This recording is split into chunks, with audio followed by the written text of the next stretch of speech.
యోసేపుకు యెహోవా తోడై ఉన్నాడు అనే మాట మనం చదివాం. దేవుడు ఒక మనుషునికి తోడై అతనితో కూడా ఆయన ప్రయాణించినటువంటి విధానాన్ని గురించి ఇక్కడ మనం గ్రహిస్తాం. దేవుడు తోడై ఉంటే మనిషికి ఇంకా కావాల్సిందేముంది? ఒక బలవంతుడైన మనిషి మన ప్రక్కన నడుస్తుంటే శత్రు భయం మనకు ఉండదు. ఎందుకంటే సమర్థుడైన వ్యక్తి నాకు తోడున్నాడు కనుక ఇక ఎవడు నన్ను ఏమీ చేయలేడని ఒక భరోసా. కానీ అలాంటి మనిషి కూడా వానికంటే బలవంతుడు ఎదురైనప్పుడు వీడు జంప్ అయిపోతాడు. ఒకసారి మీకు మొన్ననే ఒక జోక్ చెప్పా, సోమయ్య రామయ్య గురించి. ఇద్దరు ఫ్రెండ్స్ అడవిలో మాట్లాడుకుంటూ పోతూ ఉంటే సోమయ్య ప్రగల్భాలు, అసలు మా తాత సింహాన్ని చంపాడు, మా నాన్న పులిని చంపాడు, నేను అసలు దేనైనా చంపేస్తానని ప్రగల్భాలు పలుకుతూ ఉంటే రామయ్య అనుకున్నాడంట, అబ్బా ఇంత గొప్ప సోమయ్య నాకు తోడున్నాడు అడవిలో, ఇక నాకు ఏది వచ్చినా భయం లేదు అని ఆనందంగా పరవశించి పోతూ ఉంటే అడవిలో దూరంగా ఎలుగుబంటి వస్తూ ఉంటే ఈ సోమయ్య చూసి, రామయ్య ఏంది ఎలుగుబంటిలాగా ఉంది కదంటే, ఆ ఎలుగుబంటి అయితే మనకేమి, నువ్వు ఉన్నావుగా, అసలు నువ్వు కొట్టేస్తావుగా అంటే పులి సింహాలు అయితే ఫైట్ చేస్తావు కానీ ఎలుగుబంటి అంటే కొద్దిగా ఆలోచించాలి రామయ్య. అది దగ్గర వచ్చేసరికి వీళ్ళు లేడు, పక్కన జంపు చెట్టు ఎక్కి కూర్చున్నాడు. రామయ్యకి తెలిసిందే ఉంది, వెల్లలికలు పండుకొని వాళ్ళ తాత చెప్పింది గుర్తొచ్చింది. ఎలుగుబంట్లు మనిషి దగ్గరకు వచ్చి బ్రీతింగ్ చూస్తారా, బ్రీతింగ్ ఆపేస్తే అంటే శ్వాస తీసుకోవటం ఆపేస్తే చచ్చిన శవం అనుకొని ఏం చేయకుండా వెళ్ళిపోతాను ఎప్పుడో వాళ్ళ పూర్వులు చెప్పిన మాట గుర్తుండి ఆ దగ్గరకు వచ్చి సరిగ్గా చచ్చిపోయిన వాళ్ళగా పడి ఉంటే అది వచ్చి ఆ చెవి దగ్గర ముక్కు దగ్గర పరిశీలించి కాసేపు వెళ్ళిపోయింది. అది ఇంకా ఉందేమో అక్కడని మనోడు ఊపిరి బిగబట్టి అట్లనే చచ్చిన వాళ్ళగా పడ్డాడు. తర్వాత ఈ స్వామయ్య దిగొచ్చే, రామయ్య లే అని లేపి, ఏంది భయపడ్డావా? సరే కానీ ఏంది ఎలుగుబంటి నేను చెవిలో చెప్పింది ఏంది అంటే, ఇట్లాంటి ఎదవతో ఎందుకు తిరుగుతున్నావు అని చెప్పిపోయిందిలే అని చెప్పాడని ఒక జోక్ చెప్పా. బలవంతుడైన వాడు మనకు తోడై ఉన్నాళ్లే, మనకు ఇబ్బంది లేదులే అని శరీరులను మనకు ఆధారం చేసుకుని, శరీరులను ఆశ్రయం చేసుకుని ప్రయాణం చేస్తే ఒక దశలో వాళ్ళు ఉండొచ్చు, మరో దశలో వాళ్ళ అడ్రస్ లేకుండా పోవచ్చు. నేను ప్రారంభం నుండి అనుభవం నాకు. కొంతమంది నీకెందుకు నేనున్నాగా నువ్వు పదా దూకని దూకి నాకు అడ్రస్ లేకుండా పోయిన వాళ్ళు ఉన్నారు. కొంతమంది అసలు ఎంతో నమ్మకంగా ప్రాణానికి ప్రాణం అన్నట్టున్న వాళ్ళు కూడా హ్యాండ్ ఇచ్చి సర్దుకున్న వాళ్ళు ఉన్నారు. ఎక్కడో చోట వాళ్ళ స్వార్థం, వాళ్ళ స్వీయత పనిచేసి పర్వాలేదు నాకు సపోర్ట్గా ఉన్నారు అనుకున్న వాళ్ళు హ్యాండ్ ఇచ్చి వెళ్ళిపోవటం. ఓ భక్తుడు అన్నాడు, ప్రాణ స్నేహితులు అన్న వాళ్ళే ప్రాకారాలు కూల్చిపోయారని. ఇట్లాంటి దెబ్బలన్నీ తిని ఉన్న నా అనుభవం చెప్తున్నాను నేను కూడా. ఓ మనుషుని బలవంతుడని ఆధారం చేసుకుంటే ఆ బలవంతుడు ఎంతవరకు గ్యారంటీ? వాడికంటే బలవంతుడు ఎదురొచ్చినప్పుడు వీడు జంపు, అప్పుడు మనం ఒంటరిగా మిగిలిపోతాం. కానీ దేవుడే ఒక మనిషికి తోడై ఉంటే దేవుణ్ణి మించిన బలవంతుడు ఈ విశ్వంలోనే లేడు. దేవునికి స్తోత్రం. జ్ఞానవంతుడు తెలివిగల్లోడని ఒకడిని మనం పక్కన పెట్టుకున్నామనుకో, వాడికంటే తెలివైనోడు ఎంటర్ అయినప్పుడు వీడు దద్దం అయిపోతాడు. అవునా? ఇప్పుడు మా నాన్న చెప్తాడు కథలు.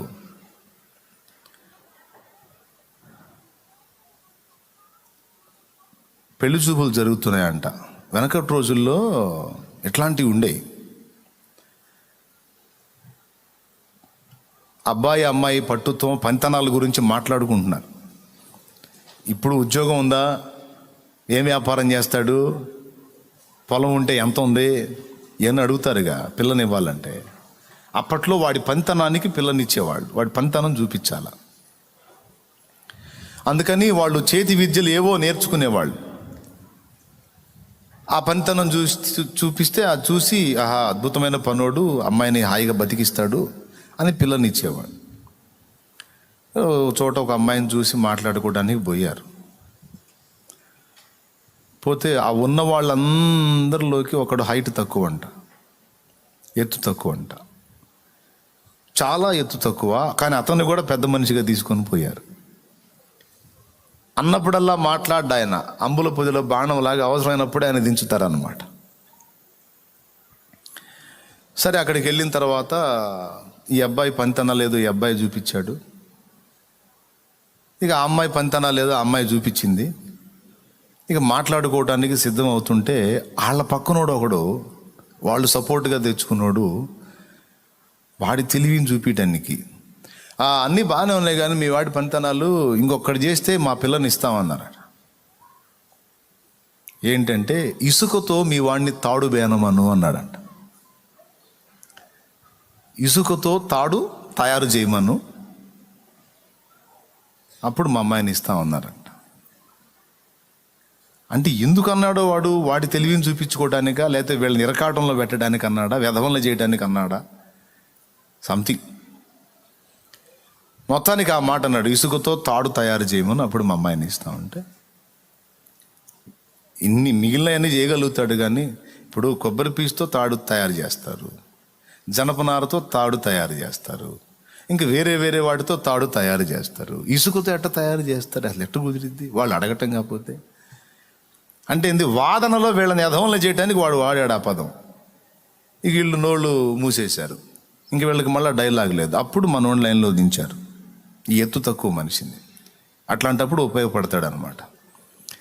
ఏంది చెప్పరేంది, మీ వాడిని ఇసుకతో తాడు బేనమను, మా అమ్మాయిని ఇస్తామన్నారు. అప్పుడు మనోళ్ళ లైన్లోకి వచ్చి, అది ఎంత పని నిమిషంలో చేయడు మావాడు, చేస్తాడులే కానీ మీ అమ్మాయికి ఒక పని జీవితం చేయమను, అప్పుడు మావాడు ఇది చేస్తాడు. ఏం చేయమంటారు? జల్లెడతో నీళ్లు మోయమను, జల్లెడతో నీళ్లు మోసి తొట్టి నింపమను, అప్పుడు మా వాడు తాడు బేనిస్తాడు ఇసుకుతో అన్నాడు. అయిపోయింది. ఇక జల్లెడతో నీళ్ళు ఏడ మోసిద్దాం? అసలు ఆమె పోసినప్పుడే తెలివితేటలు. మావాడు జ్ఞానవంతుడు అంటే వాడిని మించిన జ్ఞానవంతుడు ఎంటర్ అయినప్పుడు వాడు ఎదవైపోతాడు. కాబట్టి మనుషుడు జ్ఞానవంతుడని వాడిని తోడు చేసుకుందామా? వాడికంటే జ్ఞానవంతుడు వచ్చినప్పుడు వీడు వ్యర్థుడైపోతాడు. కానీ దేవుణ్ణి మించిన జ్ఞానవంతుడు లేడు. ఫస్ట్ చెప్పాను, దేవుణ్ణి మించిన బలవంతుడు విశ్వంలోనే, 2 దేవుణ్ణి మించిన జ్ఞానవంతుడు విశ్వంలోనే ఉన్నాడా? చాలా ప్రేమండి ఈయనకి నేనంటే, ఎంత లవ్వో అని బాగా ప్రేమిస్తాడండి నన్ను అని ప్రేమించేవాడని తోడు చేసుకున్నాం అనుకో, వాడు అంత బాగున్నంత వరకు ప్రేమిస్తాడు. తేడా వస్తే తోడు చేసుకున్నాడే పాడగడతాడు, డౌట్ లేదు. చాలామంది కట్టారు. ఆ మధ్య ఒక అమ్మాయి లవ్ మ్యారేజ్ గురించి తెలిసింది నాకు. 1 year వాడికి డౌట్ వచ్చింది. అమ్మాయిని ఒక టూర్కి అని తీసుకెళ్ళి, కొండల ప్రాంతాన్ని తీసుకెళ్ళి రాయి తీసుకుని తలవగలు కూడా చంపాడు. లవ్ ఎక్కువైంది వాడికి, డోస్ పెరిగింది.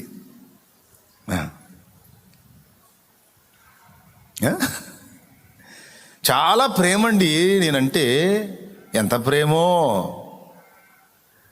బండ తీసుకొని తలకాయ పగలగొట్టే అంత ప్రేమ.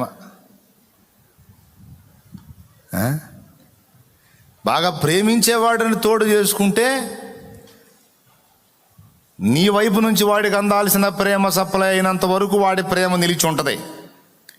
నీ ప్రేమ పర్సంటేజ్లో ఏదైనా తేడా వచ్చిందని తెలిస్తే వాడి ప్రేమ ద్వేషంగా మారిద్ది, స్త్రీదైనా పురుషుడిదైనా. ఏందనుకున్నా మరి? నిజమే తమ్ముడు. ఎవరైనా నన్ను ఎక్కువ ప్రేమిస్తుంటే భయం నాకు. నేను నిజం జీవిత సత్యం చెప్తున్నాను. నేను ఎవరైనా నన్ను అతిగా ప్రేమిస్తున్నారంటే చాలా దూరంగా ఉంటా వాళ్ళకి నేను. ఎందుకో తెలుసా? అంత ప్రేమ నా పట్ల కలిగి ఉన్నారు. నేను వాళ్ళకి అన్నప్పుడల్లా అందలేదనుకో, ఆగర్భ శత్రువులాగా మారిపోతారు. అందుకని మీ ప్రేమకు దండం అని నేను సర్దుకుంటా ఉంటా. అదేందన్నయ్య అసలు అట్లా అన్నావు ఏంటి? అసలు నువ్వంటే ఎంత ప్రేమ! అదే అదే అదే నా భయం. ప్రేమించాలి, అభిమానించాలి కాదంటలా, కానీ నాకు నేను ఉండే జాగ్రత్తలో నేను ఉంటాను. అందుకు ఎక్కువ ప్రేమించేవాళ్ళు అంటే నాకు ఎక్కువ భయం. ఎందుకంటే వాళ్ళు అనుక్షణం నా నుంచి అది ఆశిస్తూ ఉంటారు. నేను ఇంత ప్రేమిస్తున్నాను కనుక నువ్వు కూడా ప్రేమించు. ఉదాహరణకి నన్ను ప్రేమించి నా కోసం ఒక వ్యక్తి వచ్చి పడిగాపులు కాశారు. ఇక్కడ ఒకరోజు అందలా, 2 రోజులు అందలా, ప్రేమ అందుతాడన్నా 3 రోజులు అందలా. అప్పుడు ఏమైద్ది? ఆ ప్రేమ కాస్త భయంకర ద్వేషంగా మారి ఇక నా పేరు ఎత్తితేనే ఆయన వదిలేవు చెప్పాక ఆయన గురించి ఫుల్ తేడా. ఎంత ఫుల్, అరే అంత ప్రేమ ఆయన కోసం పడిగాపులు కాస్తే 3 రోజులు ఫుల్ తేడా ఎట్లన్నావు? నీకు అందలా. అందుకు అంటే నా నుండి నీకు మళ్ళా నువ్వు ఇంత ప్రేమ చూపుతున్నావు కనుక అంత ప్రేమ నీకు సప్లై అయితే ఉండేటట్టు. ఇంతే కదండి మనుషుల ప్రేమ. సప్లై కాలేదనుకో ఆ ప్రేమ ద్వేషంగా మారిద్ది.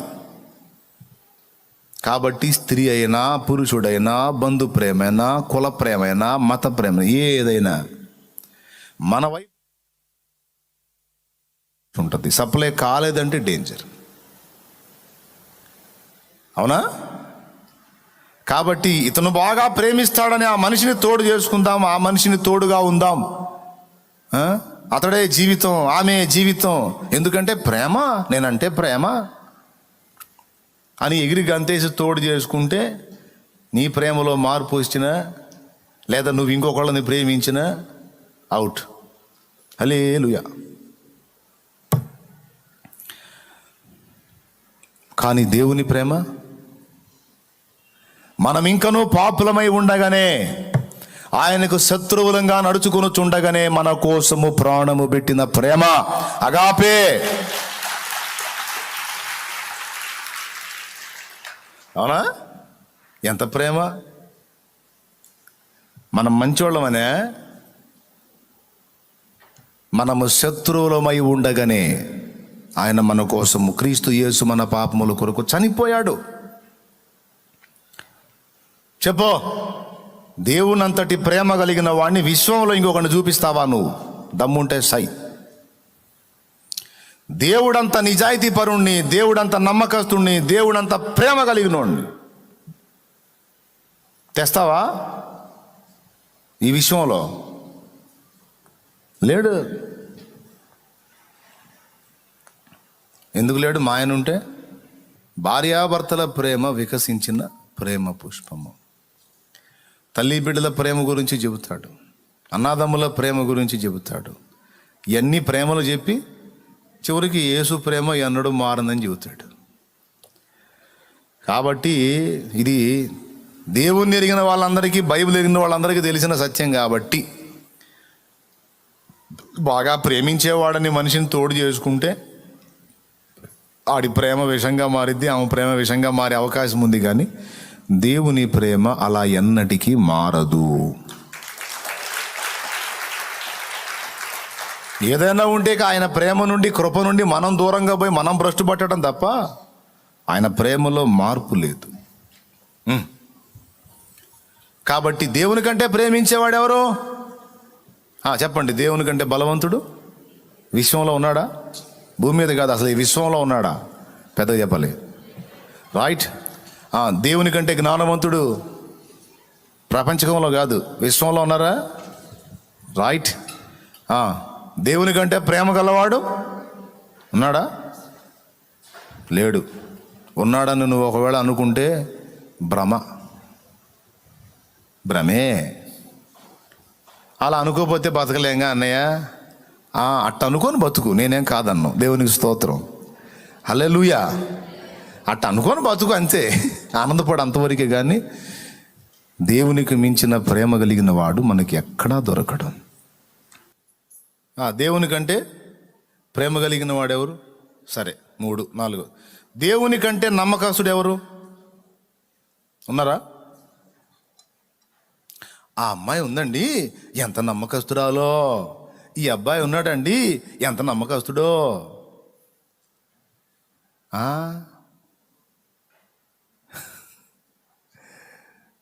ఎవరు నమ్మకస్తులు? ఎంతవరకు నమ్మకస్తులు ఉన్నారా? దేవునికి మించిన నమ్మకస్తుడు దొరుకుతాడా నీకు? నాకు దొరుకుతాడా? మనకు దొరుకుతాడా?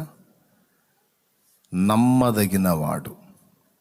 మనము నమ్మదగని వారమైనను ఆయన నమ్మదగినవాడుగా ఉండునన్నాడు పౌలు మహనీయుడు. ఎంతైనా నమ్ముకోవచ్చు ఆయన్ని, ఎంతైనా నమ్మవచ్చు. మనుషుల్ని బాగా నమ్మి భయంకరంగా బుక్ అయిన వాళ్ళు చాలామంది ఉన్నారు. కొంతమందిని వదిన ఎట్లా గట్టెక్కిస్తావో వదిన, నా కుటుంబం నీ చేతుల్లోనే ఉంది వదిన, నువ్వు అడ్డం ఉండి అప్పిప్పించకపోతే బతుకు బస్ స్టాండింగే వదినా అనగానే నువ్వేం ఫీల్ కావాకు వదిన, నేను ఇప్పిస్తాలే వదిన అని అడ్డం ఉండి భర్తకు చెప్పి వాడి తాట తీసి వాడి దినం చేసి డబ్బులు ఇప్పించి, డబ్బులు తీసుకున్న దాకా ఈ వదిన ఏడిసి శోకండాలు పెట్టి గందరగోళం చేసింది. డబ్బులు తీసుకున్నాక నెలకల్లా ఇస్తా అని అడ్డం పెట్టి పాపం తీసుకుని తర్వాత 6 నెలలైనా పైసలు ఇల్లే. ఏందమ్మా నెలలోనే ఇస్తానని తీసుకున్నాక వదిన, ఏంది వదిన సంగతి ఏంది వదిన అంటే, కడుపుకి ఏంది అంటున్నా, ఏంది అంట. మా బాధలు మీకన్నా రాట్లా. అప్పు కట్టకపోగా వాళ్ళ బాధలు ఏమో రావాలంటే ఎవరికి, వదినికి. మనుషులు మరీ ఇంత కఠినాత్ములు అయిపోయారు, ఇంత దుర్మార్గులు అయిపోయారు ఏందో, అసలు ఇక్కడ ఎంత బాధలు పడుతున్నావో తెలియదు. ఇప్పించుకు ఏదో ఇప్పించారులే కథ అల్లాడిస్తుంది అని తగాదేసుకొని గందరగోళం చేసి అసలు ఏదో అన్నవాళ్ళు కూడా ఉన్నారు. లేరా చెప్పండి, లేరా? ఇవన్నీ అట్ట తెలుసురా నీకు అనవాకండి. బోల్డ్ అన్ని దేవునికి స్తోత్రం, హల్లెలూయా. వదినలే కాదు, అబ్బాయిలు కూడా. బావగారు ఎట్లన్నా కానీ మీరే చేయాలి బావగారు, ప్లీజ్ బావగారు అంటే బావగారు ఆనందం ఉప్పొంగిపోయి అడ్డం ఉండి, ఏంటి ఇవి మావాడలే నేను ఇస్తా, నేనంటే కూడా నమ్మలేదు. నువ్వు నీ మీద నాకేం డౌట్ లేదు, అతనే నాకు కొత్త పరిచయం కాబట్టి నాది పూజ ఇచ్చే అంతే. వాడు తీసుకొని జంపు, ఇక వీడిని ఎత్తున గుడ్డ వేసుకుంటాడు. ఇక భార్య పొడుస్తూ ఉంటుంది, ఎచ్చులు పడి ఎగురుకుంటా ఇప్పించాడు. పాపం ఫుడ్ కూడా సరిగ్గా పెట్టదు, పెట్టినా తినలేడు, ఎందుకంటే ఫుడ్ పెట్టి తిడుతుంటుందిగా. ఎంతమందో ఇట్ట బాధలు పడ్డోళ్ళు మధ్యవర్తిత్వం చేసి. ఎందుకు? నమ్మకమైనోడు, నమ్మకస్తుడు ఇస్తాడని, నమ్మకస్తురాలు ఇస్తుందని. ఏమండి పాపం ఒక ఆమె పెళ్ళికి పోతానంటే గోల్డ్ ఇచ్చింది. వదిన పెళ్ళికి పోయేస్తావు వదిన అంటే గోల్డ్ ఇచ్చింది. నిజంగానే పెళ్ళికి పంపించింది ఆ గోల్డ్ని. శుభ్రంగా తాకట్టు పెట్టుకుని వదిన అడిగితే ఏదేదో చెప్పింది. ఎంతవరకు ఈ వదినకి గోల్డ్ రాలేదు. ఏం చేస్తుంది? ఇంట్లో చెబితే ఆయన అంతాడు, చెప్పకుండా ఇచ్చింది. ఎన్ని బాధలు ఇట్లాంటి వాళ్ళు ఎంతమంది. నమ్మకస్తుల్లాగుండి నమ్మబలికి పైసలు తీసుకొని, బంగారం తీసుకొని, డబ్బులు తీసుకొని నమ్మకంగా పక్కమ్మటి ఉన్నట్టుగా ఉంటా ఎంతమంది దెబ్బతిన్నోళ్ళు. మనుషులు అందరూ తేడా నేను అనలే, మళ్ళీ టెన్షన్ పడి నన్ను తిట్టుకోవాకండి. కొంతమంది ఉంటే ఉండవచ్చు ఎక్కడో అడప ఎంత ఉన్నా దేవుడు అంత నమ్మదగిన వాళ్ళు అయితే ఎవరు లేరు. అది చూపిస్తారా మరి? దేవుడు అంత నమ్మకస్తులు ఎవ్వరూ లేరు, ఈ విశ్వంలోనే లేరు. ఇక ఈ రకంగా చెప్పుకుంటూ పోతే ఎంత లిస్ట్ వస్తుంది. ఆయన కొలతలో బలములో ఆయనకు మించినోడు లేడు, జ్ఞానములో ఆయనకు మించినోడు లేడు, ప్రేమలో ఆయనకు మించి ప్రేమించేవాడు లేడు, నమ్మకత్వంలో ఆయనకి మించిన నమ్మకస్తుడు లేడు. పిల్లలు బాగా చూసుకుంటారని పెద్దోళ్ళు పాపం వాళ్ళ జీవితం అంతా దారిపోస్తారు. వయసు ఉడిగినాడు వాళ్ళు ఆదరిస్తారని. కానీ వాళ్ళకి రెక్కలు వస్తాయి, వీళ్ళకి రెక్కలు ఊడిపోతాయి. ఈ దశలో చాలామంది తల్లిదండ్రులకు గుండె కోత మిగులుద్ది. ఎందుకు తెలుసా? నమ్మకంగా తీసుకెళ్ళి ఏ వృద్ధాశ్రమాలకు అప్పచెబుతారు, లేదా అలాగే ముసలోని వదిలిపెట్టి వెళ్ళిపోతారు. బతికితే బతకండి, సస్తే సావండి అని. చాలామంది తల్లిదండ్రులకు గుండె కోత, పిల్లల్ని నమ్మి. అదే వాళ్ళు చేయగలిగే శక్తిలో ఉండి చేయగలిగే ఉపయోగపడే పరిస్థితుల్లో ఉంటే వాళ్ళని కూడా తీసుకెళ్తారు. ఎందుకంటే ఇంట్లో పని మనుషులు పని లేకుండా వెళ్ళి చేస్తారు ఏదో ఒకటి. అది చేసే పరిస్థితి లేకుండా మంచాన కంచాన పడి ఉన్నారనుకో, ఆ ముసలమ్మ తిరుగుతా ముసలోడు పడి ఉంటే వదిలేసి వెళ్ళిపోతారు. ఆ ముసలోడు పడిపోయి ముసలమ్మ తిరుగుతూ ఉంటే, లేదా ముసలమ్మ పడిపోయి ముసలోడు తిరుగుతూ ఉంటే ఎవరో ఒకరు చూసుకుంటూ వదిలేసి వెళ్ళిపోతారు. అసలు ఇద్దరు పడిపోయిన వాళ్ళు కూడా వదిలేశారండి. మొన్న చూశాను, నేను ఏడ్చాను. ఒక ఊర్లో ఇద్దరు, ఆయనకి 70 ఏళ్ళు, ఆయనకి 75 దాకా ఉన్నాయి, ఆమెకు 70 దాకా ఉన్నాయి. ఇద్దరు ముసలోళ్ళు టీవీలో చూపించారు, చూడలేదా? పిల్లలు ఉన్నారు, చాలామంది పిల్లలు ఉన్నారు వాళ్ళకి. ముసలోళ్ళు పాపం ఇద్దరికి వచ్చింది బలహీనత, జ్వరం వచ్చింది. 3 రోజులు ఎప్పుడు తిరుగుతూ ఉండేవాళ్ళు. 3 రోజులు ఇద్దరు చెరువు మంచం మీద పడిపోయారు, బయటికి రాలా. 3 రోజుల తర్వాత ఇంట్లోంచి వాసన వస్తుంటే వెళ్ళి డోర్ తీసి చూస్తే ఇద్దరు చచ్చిపోయి ఉన్నారు, శవాలు వాసన వస్తున్నాయి. ఏరి కన్నబిడ్డలో. ఒక్క నిజం చెప్పనా, వాళ్ళు ఎందుకు చచ్చిపోయారు తెలుసా? జ్వరం వచ్చి వాళ్ళు లేవలేక పడిపోయి ఉంటే వాళ్ళకి ఆహారం పెట్టే దిక్కు లేక చచ్చిపోయారు. గొంతు ఎండుకుపోతుంటే లేచి నీళ్లు తీసుకోలేనంత నీరసంలో పడిపోయి ఉంటే నీళ్ళు ఇచ్చే దిక్కు లేక చచ్చిపోయారు. నిజమండి, నేను చెప్తున్నాను. 3 దినాలు అల్లాడి చచ్చిపోతారు. చచ్చిపోయిన తర్వాత 3 రోజులకి విషయం తెలిసి చూస్తే, ఆ స్మెల్ వచ్చిందాక తెలిసింది, చూస్తే అట్లా అయిపోయినారు. పిల్లలే ప్రపంచంగా, పిల్లలే జీవితంగా, పిల్లలు బాగుంటే చాలు, నేనేమైపోయినా పర్వాలేదని అంకితం అయిపోయి అన్నీ చంపుకొని, ఆశలు చంపుకొని, నోటిని చంపుకొని, కోరికలు చంపుకొని, ఇచ్చలు చంపుకొని, నానా బాధలు పడి బిడ్డలకు రెక్కలు తెస్తారు పెద్దవాళ్ళు. వీళ్ళు రెక్కలు వచ్చినాక ఎగిరిపోతారు, వాళ్ళకి దిక్కులేని బతుకులు అయిపోతాయి. ఎవరు నమ్మదగిన వాళ్ళు? ఎక్కడ ఉన్నారు? ఎంతవరకు ఉన్నారు?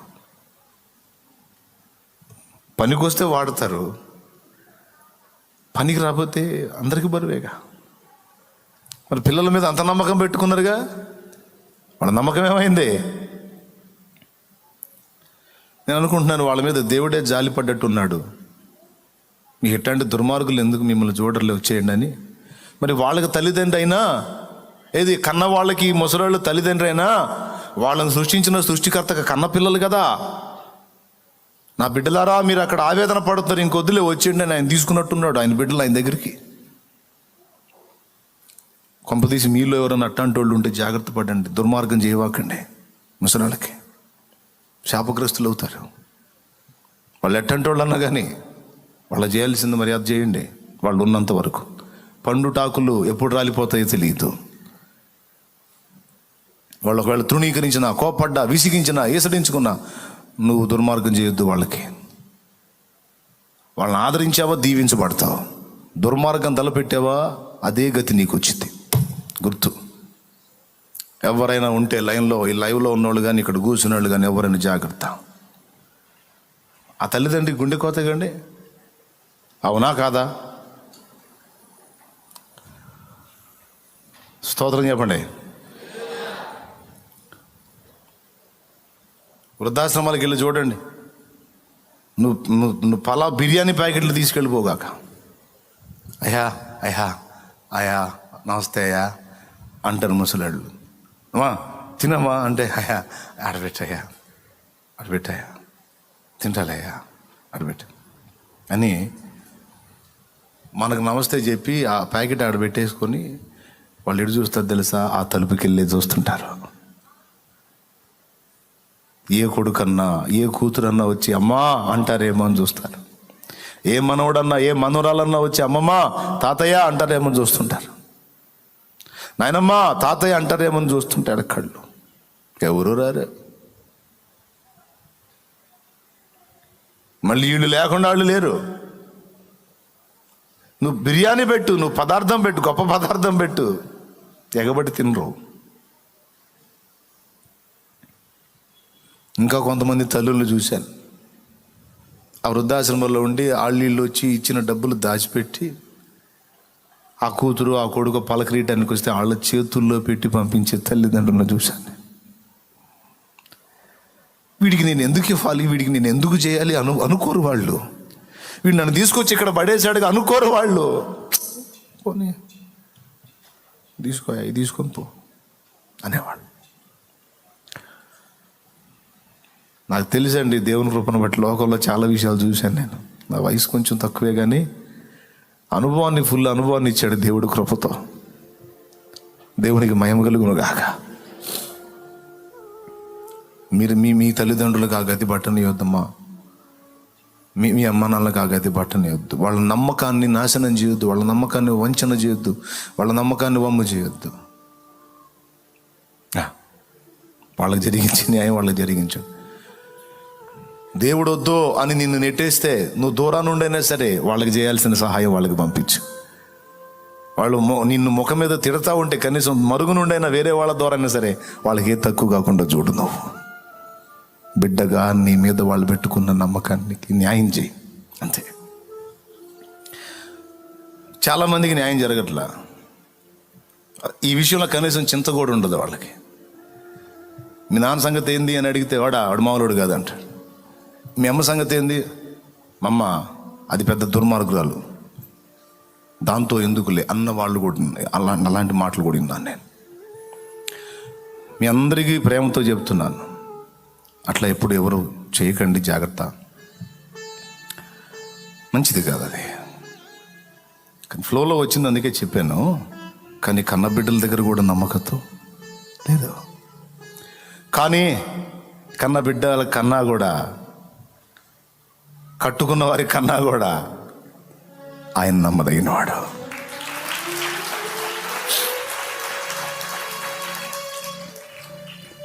విరిగిన దానిని లోకంలో ఎవరు కోరుకుంటారు? వాడు తీసుకెళ్ళొచ్చుగా. ఈ ముసలి వాళ్ళది మా మీద పడేస్తాడు, వాడు తీసుకెళ్ళొచ్చుగా. వాడు పుట్టలేదా? వాడిని కూడా కన్నదుగా.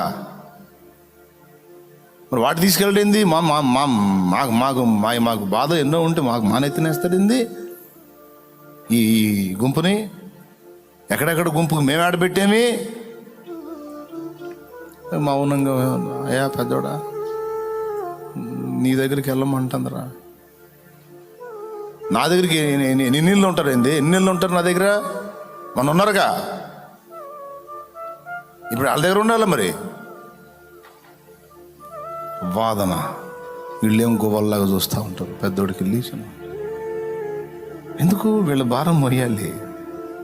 ఈ విరిగిపోయిన వస్తువులు వాడకానికి పనికిరావు. విరిగిన దానిని లోకంలో ఎవరు కోరుకుంటారు? విరిగిన మనసును వాడుకునే.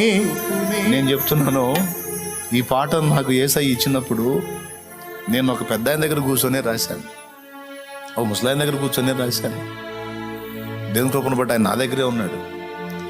ఆ రోజు ఏదన్నా ఒక పాట దేవుడు ఇవ్వాలని ప్రార్థన చేసుకొని అన్ని ముందు పెట్టుకొని పాట తయారు చేయడానికి కూర్చుంటే ఎంత కుస్తీలు పడ్డా పాట రాలా.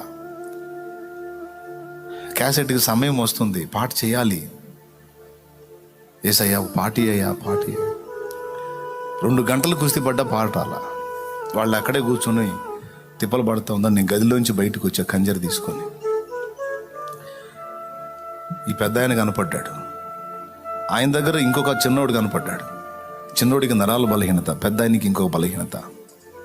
ఇద్దరికి కుటుంబ సభ్యులు ఉన్నారు, కానీ ఇద్దరు వదిలేశారు. వచ్చి సన్నిధిలో ఉన్నారు. వాళ్ళ మధ్యలోకి వెళ్ళి కూర్చున్నా. వాళ్ళ ముఖాల్లో చూసి వాళ్ళలాగా నేను ఫీల్ అయ్యి వాళ్ళ అనుభవాల్లోకి నేను వెళ్ళి పాడుకున్న పాట అది. దేవునికి స్తోత్రం కలుగును గాక. నిజంగా వాళ్ళ ప్లేస్లో నేను ఉంటే ఎలా నేను దేవుడిని వేడుకుంటాను. ఇప్పుడు దేవుడి సన్నిధి లేకపోతే వాళ్ళు ఎక్కడ బతుకుతారండి? దేవుడి సన్నిధి కూడా వాళ్ళకి ఆశ్రయం ఇచ్చి అంత అన్నం పెట్టి వాళ్ళని ఆదరించకపోతే వాళ్ళు ఎక్కడ బతుకుతారు? ఎక్కడో అనాథ శవాలు అయిపోతారు.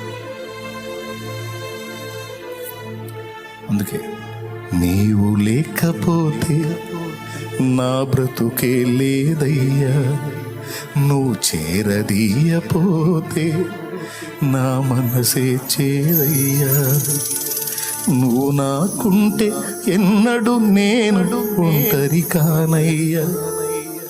నీ కృప నాకు తోడై ఉంటే అంతే చాలయ్యా యేసయ్యా.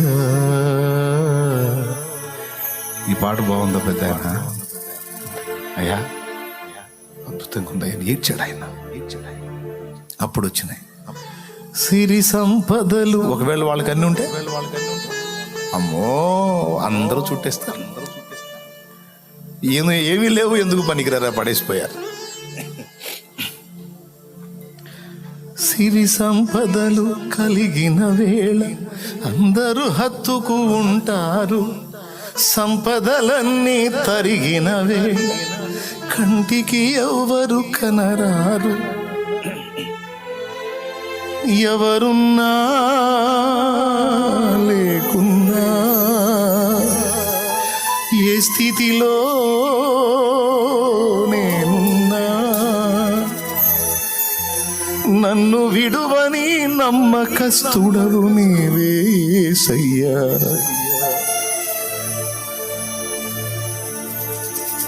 విరిగిన దానిని లోకంలో ఎవరు కోరుకుంటారు. విరిగిన మనసును వాడుకునే నీతో ఎవరు సరిరారు. వాళ్ళని తీసుకొచ్చి ఇక్కడ వాళ్ళ చేత పాటలు పాడించి వాళ్ళ చేత దేవుడు మహిమ పొందుతున్నాడు, ప్రార్థనలు చేయించి. ఏమయ్యా, వాళ్ళని చేరదీయటమే కాకుండా వాళ్ళ చేత ప్రార్థన చేయించి వాళ్ళ చేత స్తుతి పొందుతూ వాళ్ళని కూడా వాడుకుంటున్నావేమో.